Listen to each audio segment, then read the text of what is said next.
Good morning, ladies and gentlemen. I'm meadsyreplays and welcome back to the channel. Today we're going to have a look at the Badger. Now, the Badger was one of the tanks I was most excited for, and it was one of the tanks I really wanted back in the day. But when I got it, it was one of those tanks where I was just so disappointed. It's a good tank. It is a good tank, but you have to play it correctly. Now, this is my equipment loadout. I do run it with the rammer to give it the extra DPM. I think it has enough penetration to deal with. 294, so you got 280 on your AP, which I think is plenty enough. So I prefer to run it with the gun rammer. And of course the camo net. I run it with the extra armor as well, because it does have great frontal armor. It does have, when played correctly in a right position, it does have fantastic armor. Now, the thing with the Badger, when this first came, people were saying it was OP. It is far from OP. It's far from OP, but just like any other tank, put this tank in the correct position, then yes, it can be OP. But other than that correct position, it is a useless tank. Now, the armor, 215 millimeters. I mean, not great. We are going to have a look at the armor profile very soon. DPM very good at 3,450. That's an 8-second reload. 280 pen, as you see, 370 there on your APCR, 65 on your HE. It does 460 alpha, 390 on your APCR, and 550 on your HE. Aim time is really good for a TD at 3.4, and the dispersion is really good at 0.299, and it has a lovely 10 degrees of gun depression as well.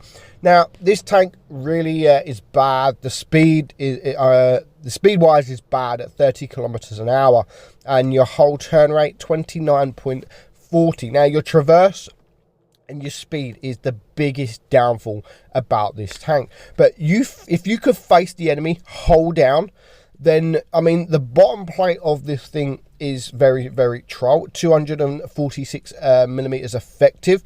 That's your biggest weak point, is that bottom plate. 246, as I've said. 211, obviously, the more gun depression you use, the weaker it gets, but the stronger your upper plate, you're pretty much beside your gun. I mean, 350, 360 effective armor. Hardly anything is going through these. I mean, if people switch to Pramo, then of course certain tanks can pen it. It does have spaced armor on the side as well, but if you use that gun depression, hide that bottom plate, then you will bounce a lot of shots, and that is the perfect way to play this tank. Don't let any tank get around you. 103 millimeters of side armor there.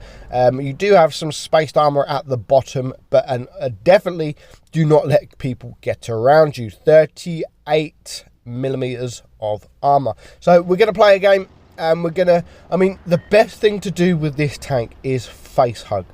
Face hugging a tank is what you want to try and do, but of course you don't want to face hug them.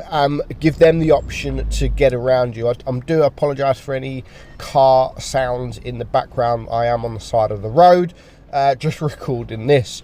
So yeah, in the open, now I'm getting messages. In the open, this thing is bad, very bad. It's slow, you can't do anything, you can't turn. But you get into a position where you are hold down or you are face hugging, then this tank can absolutely be brutal. And we are going to do that here. This game was live on stream the other day. I think it was Sunday night. And like I said, a lot of people don't like this tank, but when it first come, everyone was saying it was overpowered. It's a very team dependent tank. Really, it's a team-dependent tank. Now, I think this should be in the tech tree. I think this tank should have replaced the Death Star in the tech tree. Should have come after the Tortoise. But, you know, it's not. It's a premium tank. So, yeah, It's never going to come in the tech tree because of that. Now, this game, I see the flank, so I called my platoon mate to just come and help me deal with these couple of tanks, just to deal with them a little bit quicker. So far we've bounced 1200 damage. We're going to get one more shot in on the VK, and I think my teammate will take him out very soon. I think I'm actually going to shoot him. No, I'm not. I'm going to shoot the T92 in the back. So there's one tank down this side of the map, and now this T92, watch this focus fire, watch this double HE 1128 from a TD and a heavy. So we are now on 3k damage. It's a 4 versus 4, and I'm saying to my platoon mate, right, let's focus fire. If you're going to go for that E100, I'm going to go for that E100. I don't really care about getting shot from the E100 behind. If I can get away with getting shot, then okay, fair enough. But I really want to deal with this guy, so I'm going to reload, and we do take care of him. So it's now a 4 versus 3, and I'm saying to him, okay, right, dude, I'm just going to go and face hug this guy, because that's the best option. You're not going to be able to get a shot, so maybe deal with the other tanks behind who are going to shoot me. And you can see there, you can get some bounces. I am getting shot from behind. That's why my platoon mate is going towards them. That's originally why I moved, but I thought, you know what, there's no need to move. But it's game over. It is a 3 versus 2. They're going to take out that medium any moment now. I'm on 5.1k damage. We've blocked 1800 damage, and we're just going to finish up here with the kill. We're going to just go and face hug him, just in case, you know, we want to build up that blocked damage. So 1800 block damage, not the best, but it's okay. And we finish on 5.7k damage. We do get the ace. We do make a little bit of credit. It's not too much. We did have to shoot some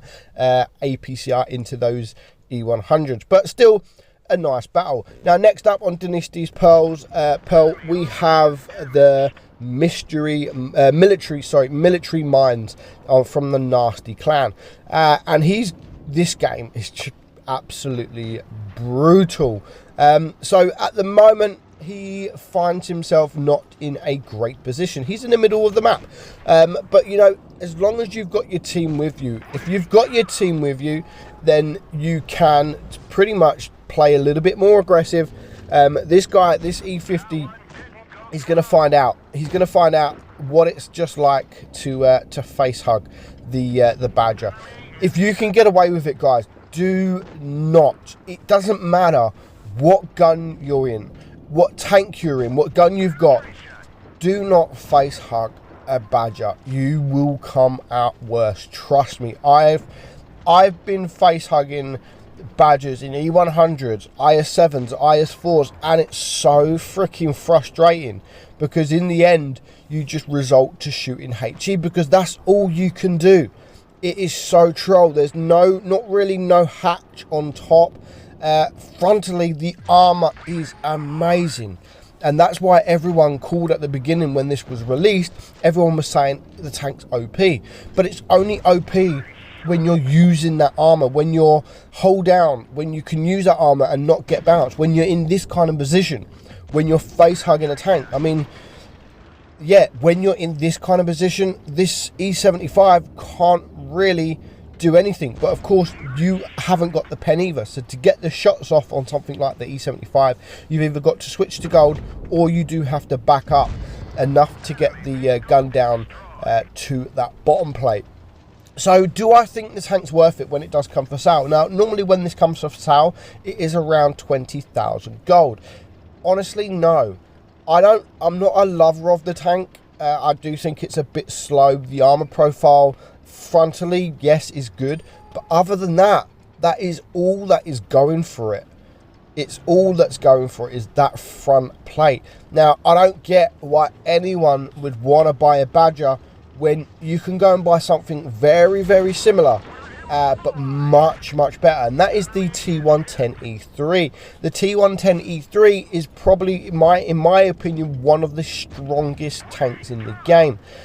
Play correctly, it's got the speed, it's got the armor, it's got the gun. It's just an amazing tank. So I don't get why anyone other than collectors would want to buy the Badger if they own an E3. You will be disappointed because this plays very similar to the E3. The play style is pretty much the same. I mean, you both got armor, but the E3 for me just does it all day long. It's got that speed. It does go quicker. It also has the speed boost. It would be nice if Wargaming did give this the speed boost. They give it to OP tanks. They give it to tanks that don't need it. But tanks that could actually do from it, like the Badger, they just don't want to give it. So far, Military Minds, he's bringing it down to a 1 versus 1. And now this is where it gets kind of funny. I'm thinking, like, do you know what? This is game over against the E75. And he's going to get himself stuck in this position. But it's getting himself stuck in this position actually keeps him alive and actually changes the outcome of the game. So it's 760 hit points left. He's on 6.9k damage, 6.9, and you can see him getting bounce after bounce, but the time is running down. You can see he's stuck. He can't reverse. He needs to get into a position, and that is not the position he needs to be in. He is going to get penned. He is a one-shot to this E75 if the E75 high rolls, and finally he gets himself into that position that you need to be in. Now he is going to get penned once more time from the E75, but then, I mean, the E75 is what, 1600 hit points still, or 1200 hit points. The E75 had time to get around. He had time to get around because, as I've said, being in front of a Badger is not the position you want to be in. And that, guys, is the Badger. That is Military Minds doing over 3k block damage and 9,100 damage. So if you do come up against a Badger, just try get around it. If you are in a Badger, try and face hunt. Try and use that gun depression. Go hold down. Don't show your bottom plate. And for goodness sake, don't let any tanks get around you. Hope you enjoyed the video, guys. I'm meadsy69, and I'll catch you all soon. Bye-bye.